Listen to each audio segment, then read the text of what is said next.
மாவட்டம் பாபநாசம் காரையாறு அணை பகுதிக்கு அருகில் வசிக்கும் 100க்கும் மேற்பட்ட குடும்பங்களை தனிமைப்படுத்திய வனத்துறையினர் மலையில் இருந்து எங்களை வெளியேற வற்புறுத்துகின்றனர். 5 தலைமுறையாக வாழும் எங்களுக்கு பட்டா வழங்க உதவ வேண்டும் என நெல்லை நாடாளுமன்ற உறுப்பினர் ராபர்ட் புரூஸிடம் முறையிட்ட மக்கள்.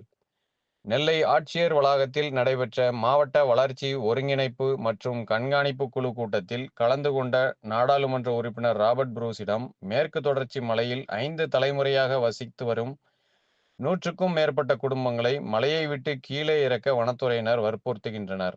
எனவே எங்களுக்கு நாங்கள் வாழும் பகுதியிலேயே பட்டா வழங்க உதவ வேண்டும் என நெல்லை நாடாளுமன்ற உறுப்பினர் ராபர்ட் புரூஸிடம் கோரிக்கை மனு அளித்தனர்.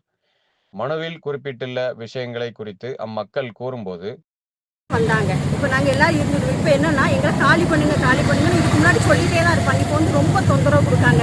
வீடு இடிஞ்சிட்டு மழை பெஞ்சு ஒழுகுது, பராமரிக்கிறதுக்கு எங்களுக்கு அனுமதி கொடுக்க மாட்டேங்காங்க. வீட்டுக்கு வர வயசானவங்களை பார்க்கறதுக்கு பிள்ளைங்களோ பேரம்பேத்திங்களோ வந்தால் கூட போகக்கூடாதுன்னு நிப்பாட்டி வைக்காங்க. நாங்கள் கீழே போயிட்டு கொஞ்சம் லேட்டாக வந்தால் கூட நீங்கள் சீட்டு வாங்கிட்டு வாங்கம்மா, முன்னந்துறையில் போய் சீட்டு வாங்கிட்டு வாங்க. எங்கள் ஊரில் நாங்கள் இத்தனை வருஷம் இருந்துட்டு இப்போ புதுசாக போங்கன்னா நாங்கள் எங்கே போய் பிழைக்க முடியும்?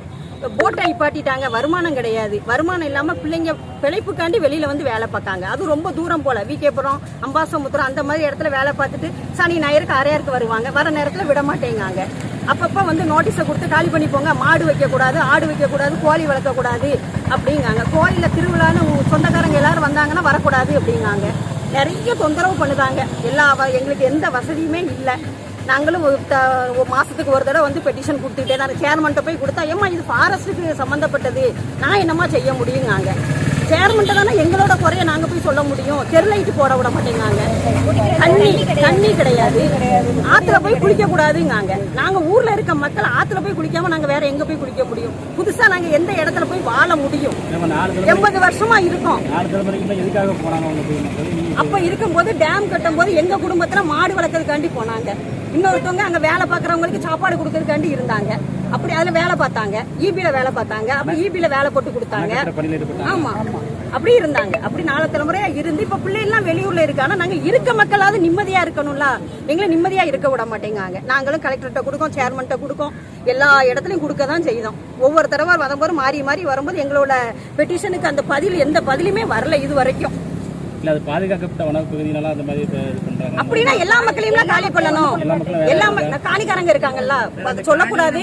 ஆனா அவங்களுக்கு எல்லா வசதியும் செஞ்சு கொடுக்காங்க. கவர்மெண்ட் செஞ்சு கொடுத்து நாங்க செஞ்சுக்கிடுவோம். நாங்க நாங்களும் 4 தலைமுறையா தான் இருந்துட்டு இருக்கோம். புதுசாலாம் யாருமே குடி வரல. அவங்களுக்கு வந்து பொம்பளை பிள்ளைகளை கட்டி கொடுத்து அந்த பிள்ளைங்களையும் ஒன்னா வச்சு ரேஷன் கார்டு வாங்கிருந்தாங்க, வீடு கட்டியிருந்தாங்க. ஆனா நாங்க அப்படி இல்லை. நாங்க இருக்கோம், மக்கள் தான் இருக்கோம். ஆம்பளை பிள்ளைங்களும் நாங்க வயசானவங்க